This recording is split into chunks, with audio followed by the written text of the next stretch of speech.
Stomach. Our stomach is a digestive organ that is located in the upper abdomen under the ribs. अब जो stomach होता है यानी कि जो हमारा पेट होता है वो एक डाइजेस्टिव ऑर्गन है जो हमारे खाने को पचाता है, और कहाँ पर लोकेटेड होता है वो हमारे अपर एब्डोमेन में यानी कि ऊपर की तरफ, हमारे एब्डोमेन में ऊपर की तरफ, और अंडर द रिब्स यानी कि जो हमारे रिब्स होते हैं उनके नीचे. It is a pear shaped muscular organ. अब देखो जो इसकी शेप है ये पियर की तरह है. पियर एक फ्रूट होता है ना, उसकी तरह इसकी शेप है, और एक मस्कुलर ऑर्गन है यानी कि मसल्स की बनी हुई है.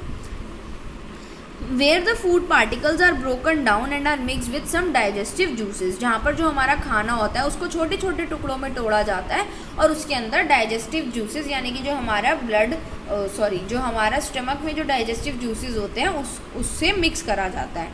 Process of digestion. अब हमारा खाना पचता कैसे है? Digestion is the process of breaking down of food into smaller parts that can be easily absorbed by our blood. Digestion वो प्रोसेस है जिसके अंदर हमारा जो खाना है उनको छोटे छोटे टुकड़ों में तोड़ा जाता है और उसको जो ब्लड है हमारा इजीली एब्जॉर्ब कर सकता है. When we chew our food, जब हम अपने खाने को चबाते हैं, and swallow it, और उसे निगल जाते हैं, it moves down to our stomach. अब ये हमने मुंह से खाना लिया, अब ये इस पाइप के थ्रू हमारे स्टमक में आ गया, which is called it moves down to our stomach through our food pipe. अब वो क्या है, ये जो पाइप दिख रहा है इसको हम बोलते हैं food pipe, which is called oesophagus, जिसको हम ईसोफेगस भी बोलते हैं. इसके थ्रू हमारा खाना जाता है पेट में. When the food enters the stomach, the muscles of the stomach mixes and mashes the food. जब वो खाना हमारे पेट के अंदर एंटर करता है तो जो मसल्स होती हैं हमारी स्टमक की वो हमारे खाने को मिक्स करती है और मैश करती है यानी कि उसको और ज़्यादा स्मूथ कर देती हैं, उसको और ज़्यादा छोटे छोटे टुकड़ों में कर देती है ताकि हमारी बॉडी उसे एब्जॉर्ब कर पाए उसमें से nutrients. The juices made by the glands in the lining of the stomach. अब जो जूसेस होते हैं यानी कि एक सिक्रीशन होती है, एक लिक्विड जैसा जो है हमारी बॉडी के ऑर्गन्स प्रोड्यूस करते हैं,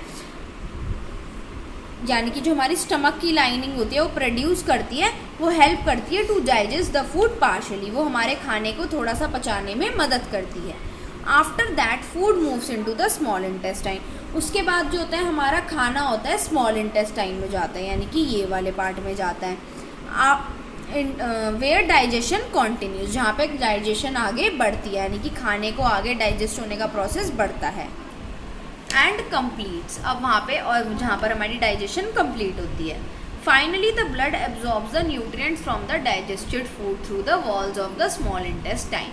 अब अंत में क्या होता है, जो हमारा ब्लड होता है वो जितने भी न्यूट्रिएंट्स होते हैं हमारे डाइजेस्टेड यानी कि हमारे पचे हुए खाने में से एब्जॉर्ब कर लेता है. कैसे? जो हमारी इंटेस्टाइन की दीवारें होती हैं उसमें से, and distribute it to the all parts of our body, और हमारे बॉडी के सारे पार्ट्स को डिस्ट्रीब्यूट कर देता है. The undigested food reaches the large intestine. अब जो हमारा अनडाइजेस्टेड फूड होता है वो हमारा लार्ज इंटेस्टाइन में पहुंच जाता है. ये होती है हमारी लार्ज इंटेस्टाइन जिसके अंदर हमारा अनडाइजेस्टेड फूड आ जाता है. Where water is absorb from the undigested food. फिर जब लार्ज इंटेस्टाइन में हमारा अनडाइजेस्टेड फूड जाता है उसमें से पानी को एब्जॉर्ब कर लिया जाता है. And stored as faeces in the rectum later. फिर उसके बाद जो अनडाइजेस्टेड फूड होता है उसको हम रेक्टम के अंदर एज फीसेस स्टोर कर लेता है. It is removed from the body through anus, और एनस के थ्रू हमारी बॉडी से रिमूव हो जाता है. For proper digestion of food and for making our body healthy. अब अपने खाने को अच्छे से पचाने के लिए और हमारी बॉडी को हेल्दी रखने के लिए we must chew our food properly. हमें अपने खाने को अच्छे से चबाना चाहिए. Eat our food on time. अपना खाना टाइम से खाना चाहिए. Should not over eat and should eat lots of salad. हमें बहुत ज़्यादा नहीं खाना चाहिए और जो अच्छी क्वांटिटी में हमें खाना खाना चाहिए वो होता है सैलेड, यानी कि सैलेड खाना चाहिए, फ्रूट खाने चाहिए एंड ग्रीन वेजिटेबल, क्योंकि ये क्या करते हैं हमारे पेट की डाइजेशन में हमारे फूड के डाइजेशन में हेल्प करते हैं. Junk food like burgers, pizzas, pastas must be avoided as they are harmful for our body. जो आजकल हमें बहुत टेस्टी लगता है जैसे कि बर्गर, पिज़्ज़ा, पास्ता, हमें ये कम से कम खाना चाहिए, खाना ही नहीं चाहिए क्योंकि हमारी बॉडी के लिए हानिकारक होता है. Keeping a gap of 3 to 4 hours between each meal is also a healthy habit. अपने खाने के बीच में 3 से 4 घंटे का गैप रखना भी एक अच्छी आदत होती है.